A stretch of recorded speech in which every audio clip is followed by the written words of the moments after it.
에스겔 1장 1에서 14절 말씀입니다. 에스겔 1장. 30째 넷째 달 초닷새 내가 그발강가 사로잡힌 자 중에 있을 때 하늘이 열리며 하나님의 모습이 내게 보이니 여호야긴 왕이 사로잡힌 지 5년 그 달 초닷새라. 갈대아 땅 그발강가에서 여호와의 말씀이 부시의 아들 제사장 나 에스겔에게 특별히 임하고 여호와의 권능이 내 위에 있으니라. 사랑하는 형제 여러분, 5월 9일 화요일 저녁 묵상에 오신 것을 환영합니다. 오늘부터는 에스겔서를 시작합니다. 에스겔에 대하여 간략하게 먼저 말씀드리면 그는 제사장이며 선지자였습니다. 주전 597년 바벨론의 침공을 당해서 제2차 포로 사건 때 포로로 잡혀갔고요. 포로 생활을 시작한 지 5년이 지난 주전 593년에 선지자로서 소명을 받고 예언을 시작했습니다. 방금 읽은 본문이 그것을 말하는 것입니다. 이때 나이가 30세로 추정이 됩니다. 25년간 제사장의 아들로서 살았고 포로된 이후에는 포로 유대인들이 주로 모여 살았던 바벨론 남부의 그발 강가의 텔 아비브에 살았고 주로 그곳에서 유대인들을 상대로 22년간 즉 주전 571년까지 예언을 했습니다. 에스겔은 30세에서 52세까지 일관되게 하나님의 사역에 충실하여서 임박한 유다의 멸망과 이어 있을 정치적 종교적 측면에서 유다의 회복을 예언한 선지자입니다. 에스겔이 예언 활동을 한 주전 593년에서 571년까지는 북왕국 이스라엘이 아수르에 멸망한 지 130년이 흘렀고요. 남왕국 유다도 열강들에게 시달림을 받아서 풍전등화의 위기에 처해 있는 격변의 시기였습니다.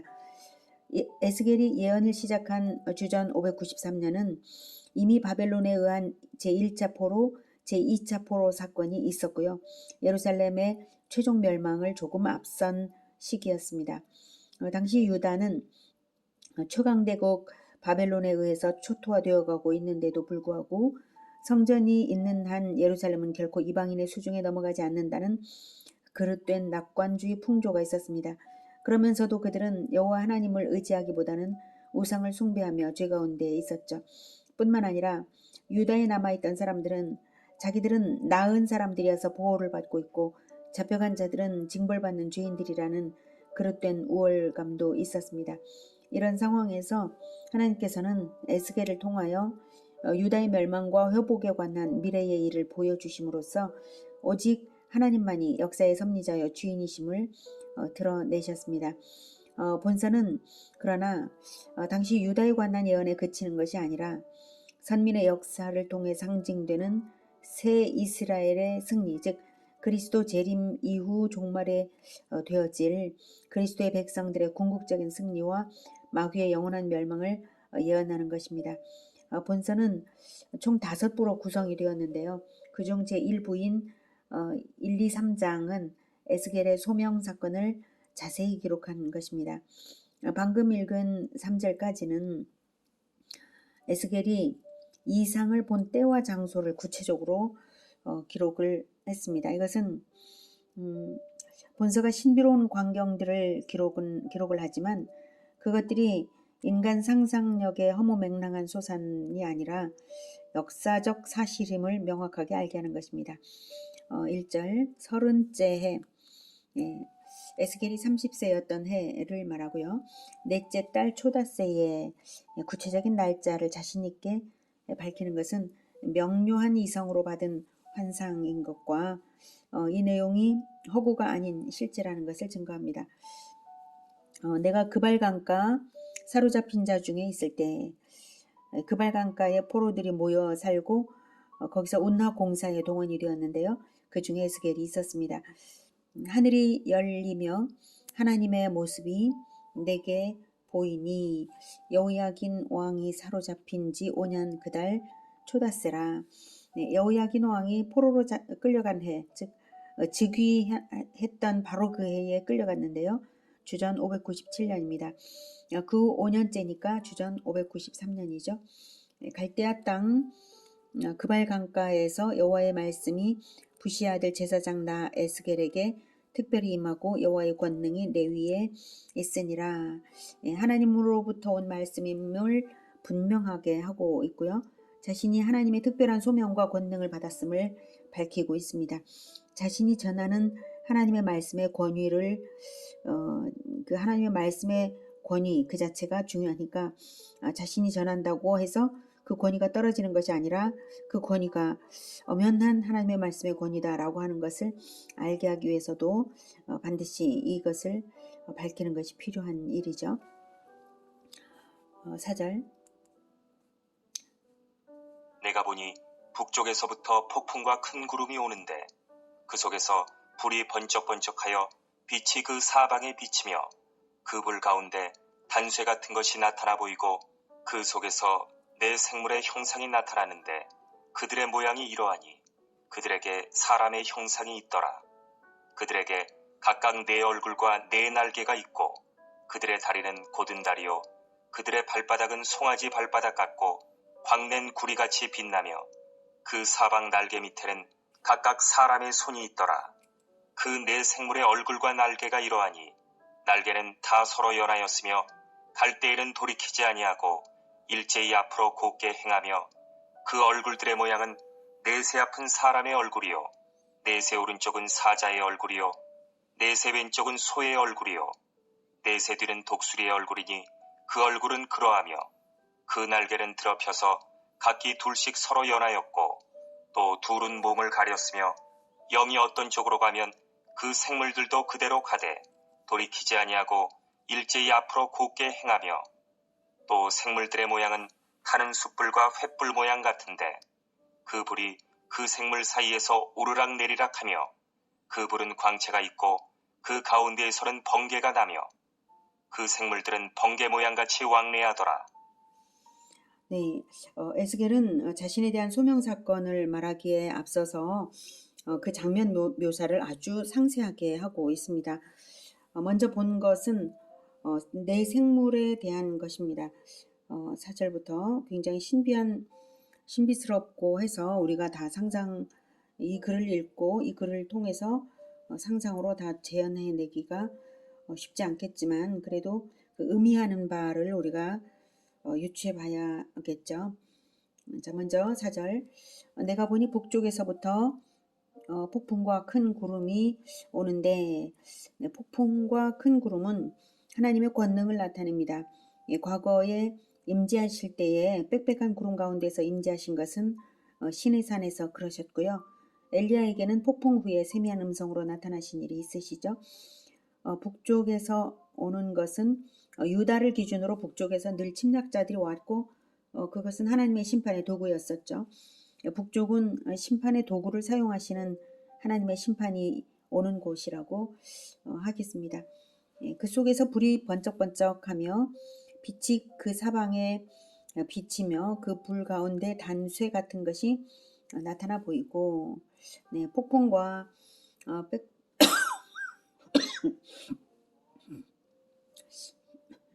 폭풍과 빽빽한 구름 속에서 강력한 빛과 또 불에 단 쇠처럼 밝은 빛을 내는 금속류가 보였습니다.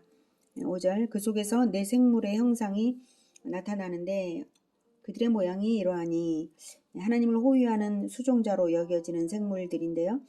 10장 15절에서는 이 생물들을 그룹이라고 밝혔습니다. 에스겔 10장 15절 그룹들이 올라가니 그들은 내가 그발 강가에서 보던 생물이라 이렇게 밝혀줬어요. 그래서 이들이 그룹인 것을 알 수 있고요. 우리가 성경에서 그룹이라고 하면 그냥 보통 천사로 일반화시켜 생각을 이제 하는데요. 에스겔의 묘사에 따르면 그 모양이 우리가 일반적으로 생각하는 천사의 모습은 아니었습니다. 요한계시록에는 하나님의 거룩하심을 호위하는 수종자들임을 그룹들이 바로 하나님의 거룩하심을 호위하는 수종자들임을 알 수가 있는데요. 요한계시록 4장 6에서 9절에 이렇게 되어 있습니다. 보좌 앞에 수정과 같은 유리바다가 있고 보좌 가운데와 보좌 주위에 네 생물이 있는데 앞뒤에 눈들이 가득하더라. 그 첫째 생물은 사자 같고 둘째 생물은 송아지 같고 그 셋째 생물은 얼굴이 사람 같고 넷째 생물은 날아가는 독수리 같은데 네 생물은 각각 6날개를 가졌고 그 안과 주위에는 눈들이 가득하더라. 그들이 밤낮 쉬지 않고 이르기를 거룩하다 거룩하다 거룩하다 주 하나님 곧 전능하신 이여 전에도 계셨고 이제도 계시고 장차 오실 이시라 하고 이렇게 스랍인지 뭐 그룹인지 정확히 언급하기 어렵지만 이렇게 묘사가 되고 있어요. 9절에 그 생물들이 보좌에 앉으사 세세토록 살아계시는 이에게 보좌에 앉으사 세세토록 살아계시는 이에게 영광과 존귀와 감사를 이제 돌렸다라고 요한계시록 4장 6에서 9절에 기록이 되어 있습니다. 참고하시고요. 자, 그들에게 여기에서는 그들에게 5절에 그들에게 사람의 형상이 있더라 라고 말해요. 불 가운데서 보여지는 네 생물이 인간과 같이 인격과 지혜를 갖춘 영적인 생명체다라는 사실을 암시해주는 말이죠. 6절 그들에게 각각 네 얼굴과 네 날개가 있고 여기서 각각 네 얼굴이 있다는 것은 머리가 네 딸린 것이 아니라 네 방향의 얼굴이 있다는 것을 뜻합니다. 이것은 하나님의 그 편재성을 반영한 모습입니다. 피조물들이 창조주 하나님의 어떤 측면들을 각각 일부적으로 반영한다고 할 때 내 얼굴은 하나님의 편재성을 반영한 그들의 모습입니다. 내 날개는 위엄과 신속한 이동성을 상징합니다. 그룹들과 달리 스랍이라는 영적 존재들은 6날개를 가지고 있고요. 7절 그들의 다리는 곧은 다리요 사람처럼 직립했고요. 이들이 그들의 발바닥은 송아지 발바닥 같고 광랭구리 같이 빛나며 송아지 즉 소는 제단에 바쳐지는 정결한 짐승 중에도 최고의 것이죠. 그리고 순종을 상징하고요.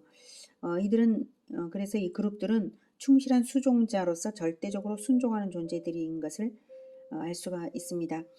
하나님께 순종할 때 강력한 힘을 발휘하는 그러한 발을 가진 존재들입니다. 8절 그 사방 날개 밑에는 각각 사람의 손이 있더라. 손이 있다는 것은 그들이 사람처럼 일하는 존재임을 나타내고요. 하나님은 쉬지 않고 능력 있게 일하시는 하나님이시므로 이 생물들도 역시 그러한 모습입니다. 그 네 생물의 얼굴과 날개가 이러하니 날개는 다 서로 연하였으며 갈 때에는 돌이키지 아니하고 일제히 앞으로 곧게 행하며 11절을 보면 여기서 두 날개로 둘씩 서로 연하였고 또 둘은 몸을 가렸다라고 나오죠. 그래서 두 날개로는 몸을 가리고 두 날개로는 펴고 있는데 그 편 날개들이 다른 생물의 날개들과 맞물려서 날개들이 연속된 것처럼 보여졌다는 것입니다. 마치 부채춤에서 부채와 부채들을 연하여 움직일 때처럼 그렇게 날개들을 연한 것이죠. 그래서 일제히 움직였다는 것은 내 생물이 일사불란하게 통일된 행동으로 움직였다는 것입니다. 내 방향으로 얼굴이 있으므로 뒤를 돌아보는 일 없이 돌이키지 아니하고 앞으로 곧게 움직이는 특성을 가진 것이죠. 수종하는 생물들의 모습에서 하나님에 대한 충성과 정직과 신속함과 하나님의 권능을 나타내고 있다고 보겠습니다.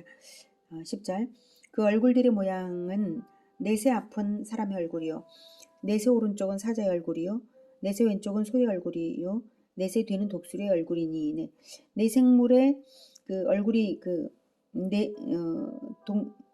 사면을 향해서 얼굴이 넷 다 있는 거죠.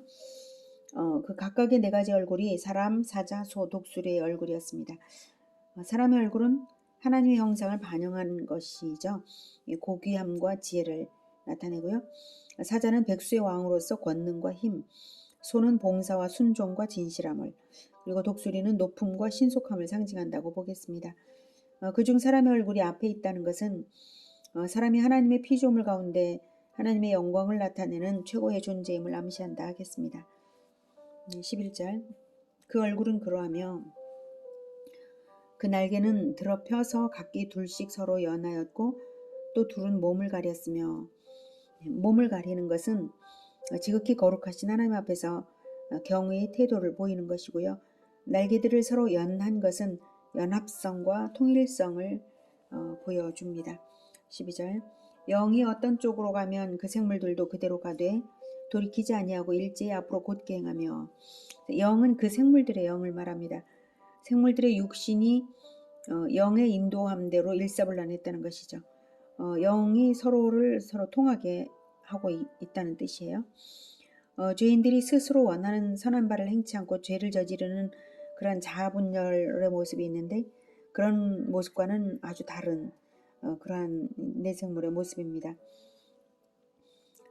또 내생물들의 모양은 13절 또 생물들의 모양은 타는 숯불과 횃불 모양 같은데 12절까지는 내생물의 입체적 모양새를 묘사했다면 이번에는 타는 숯불과 횃불에 비유하여 묘사하고 있습니다. 타는 숯불과 횃불은 죄악을 태워 소멸시키는 것을 의미합니다. 번제단에서는 늘 타는 숯불이 있죠. 그리고 아브라함에게 언약을 주실 때 하나님께서는 쪼갠 고기 사이로 아브라함과 하나님이 지나야 할 것을 타는 횃불이 지나게 하신 일이 있으시죠. 죄의 대속을 짊어질 존재인 그리스도를 타는 횃불로 표현한 장면으로 봅니다. 그처럼 타는 숯불과 횃불이 그 생물들의 내면인지 외면인지 분간하기 어렵게 교류하고 있었습니다. 그 불이 그 생물 사이에서 오르락내리락 하며 그 불은 광채가 있고 그 가운데에서는 번개가 나며 그 생물들은 번개 모양같이 왕래하더라 교류하고 있는 거죠. 아주 번개처럼 이제 텔레파시가 늘 통하고 교류가 되고 있는 것입니다. 그 불로서 타는 숯불과 횃불로서 횃불 같은 그것으로서 그리스도의 영이 역동적으로 함께하여서 총체적으로 교류하며 하나님을 충성스럽게 호위하는 그러한 그룹들의 권위 있는 모습이었습니다. 인간들도 공동체적으로 성령이 충만할 때는 마치 불이 서로의 심장을 훑어 지나가듯이 함께 뜨거워지기도 하죠. 오순절 성령 강림 때가 그랬고요. 엠마오로 가던 두 제자가 부활하신 예수님을 만났을 때도 우리가 심장이 뜨겁지 않더냐라고 하면서 예루살렘으로 돌아갔죠. 오늘은 에스겔이 소명을 받는 장면 중 처음으로 본 환상의 일부죠. 내 생물의 모습을 통해서 하나님을 받들어드리는 태도를 배웠습니다. 성령으로 충만하여서 겸손과 성실과 신속함과 하나님의 권능을 입어서 일사불란한 통일성으로 하나님을 보좌하는 내 생물처럼 우리 또한 그렇게 섬겨드리는 교회가 되기를 간절히 기원합니다. 또한 자기 백성을 제국의 포로로 잡혀가게 하셨음에도 결코 버리신 것이 아니라 하나님의 영광스러운 역사심을 보게 하시는 것을 통해서 하나님의 신실하심과 능력을 신뢰할 수 있겠습니다. 우리가 어떤 처지에 처한다 할지라도 하나님의 영광스러운 사역자들임을 잊지 않는 우리 모두가 되기를 기원합니다. 기도하겠습니다. 하나님, 우리는 참으로 비천한 자들이지만 하나님께서 부르셔서 하나님의 사역자로 복음을 전하고 하나님의 말씀을 가르칠 그러한 자들로 왕같은 제사장들로 부르셨습니다. 오늘 그룹들의 모습을 통해서 하나님을 보조해드리는 그러한 사역자들의 모습이 어떠해야 하는지를 보여주셨습니다. 우리가 바로 그들처럼 그룹들처럼 참으로 겸손과 또 신속함과 충성스러움과 통일성을 가지고 연합성을 가지고 하나님의 영광을 높여드리고 하나님의 권능을 나타내어 드리는 하나님의 권능을 입어서 사역을 다 잘 행하는 그런 우리 모두가 되게 주님 도와 주시옵소서. 우리가 어떤 비천한 처지에 처한다 할지라도 그것은 하나님께서 우리를 비천하게 보지 않으시고 다만 사역을 통해서 하나님의 영광이 나타날 것임을 다시 한번 생각하게 하셨사오니 그 어떤 상황에도 상황에 따라 마음이 달라지는 것이 아니라 오직 하나님께서 보여주시는 이 말씀을 통해서 영광스러운 하나님을 높여드리게 하여 주시옵소서. 예수 그리스도 이름으로 기도드립니다. 아멘. 이어지는 시간은 개인 기도 시간입니다.